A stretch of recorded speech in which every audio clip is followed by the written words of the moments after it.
प्यारे बच्चों, आपने पार्ट 2 चींटी और हाथी की कहानी पढ़ी होगी और उसको पढ़ने का अभ्यास भी किया होगा। आज मैं आपको पार्ट 2 के श्रुतलेख, शब्दार्थ और मौखिक प्रश्न बताऊंगी। श्रुतलेख में आपको लिखना है भोजन, शरारती, दुश्मनी, क्रोध, परेशान, बर्दाश्त, अनुभव, धन्यवाद।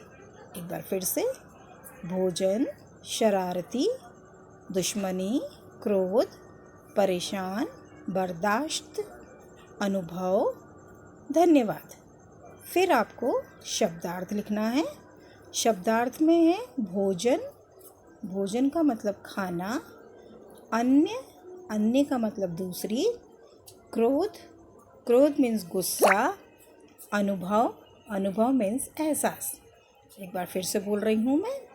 शब्दार्थ भोजन, इसका मतलब होता है खाना, अन्य दूसरी, क्रोध गुस्सा, अनुभव एहसास।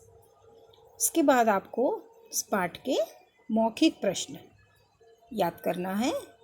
हाथी क्या करता था? आपने कहानी में पढ़ा होगा ना, हाथी क्या करता था? हाथी जंगल के सभी जानवरों को बहुत परेशान करता था। क्या करता था हाथी? जंगल के सभी जानवरों को बहुत परेशान करता था। क्वेश्चन नंबर 2 है, चींटियों का सबसे बड़ा दुश्मन कौन था? चींटियों का सबसे बड़ा दुश्मन कौन था? Very good. हाँ, चींटियों का सबसे बड़ा दुश्मन हाथी था। फिर नंबर 3, चींटी ने हाथी की सूंड में घुसकर क्या किया? चींटी ने हाथी की सूंड में घुसकर क्या किया? तो इसका आंसर है चींटी ने हाथी की सूंड में घुसकर उसे जोर से काट लिया।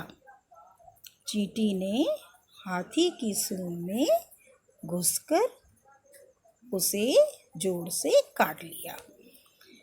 तो बच्चों, आपको कहानी भी पढ़ना है, श्रुतलेख याद करना है, लिखने का अभ्यास करना है, शब्दार्थ भी लिखना है, याद करना है और इसके मौखिक प्रश्न।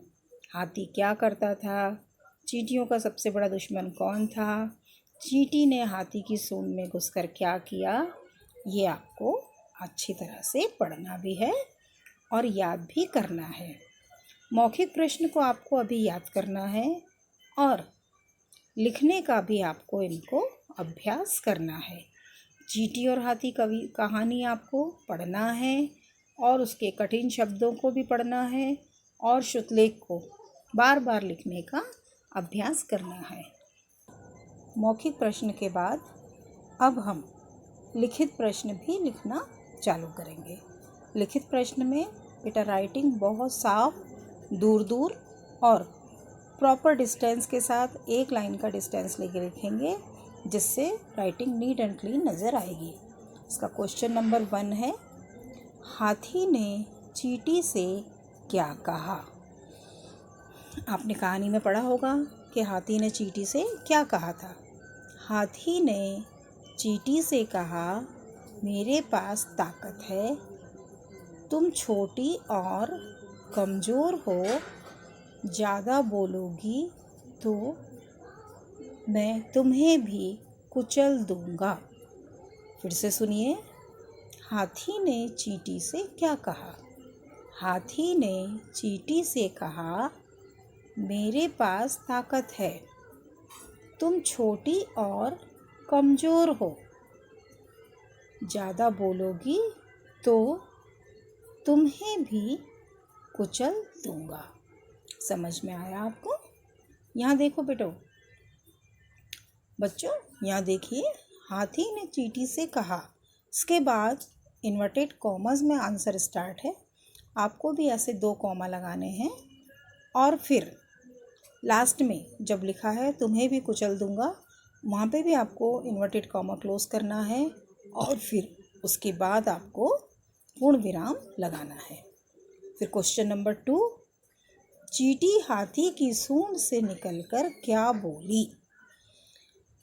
चींटी हाथी की सूंड से निकलकर क्या बोली? चींटी हाथी की सूंड से निकलकर बोली। आपको ये भी इन्वर्टेड कॉमा से चालू करना है।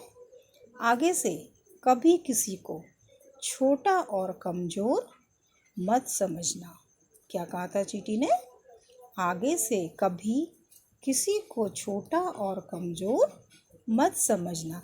ये लाइंस आपको बेटा किताब में, कहानी में भी मिल जाएंगी, जिससे आपको लिखने में परेशानी नहीं होगी। क्वेश्चन नंबर 3 है, चींटी और हाथी पाठ से हमें क्या शिक्षा मिलती है? फिर से पढ़ रही हूँ मैं। चींटी और हाथी पाठ से हमें क्या शिक्षा मिलती है? तो इस कहानी से हमें यह शिक्षा मिलती है कि कभी भी किसी को छोटा और कमज़ोर नहीं समझना चाहिए। फिर से सुनिए। इस कहानी से हमें यह शिक्षा मिलती है कि हमें कभी भी किसी को छोटा और कमज़ोर नहीं समझना चाहिए। तो समझ में आया बच्चों आपको? लिखित प्रश्न बहुत ध्यान से लिखेंगे और आपको प्रश्न नंबर 1 और प्रश्न नंबर 2 की लाइंस किताब में, आपको पाठ में भी मिल जाएंगी। आप उसमें से देख के बिल्कुल सही सही लिखने का अभ्यास करेंगे। प्यारे बच्चों, घर में रहो, सुरक्षित रहो। धन्यवाद।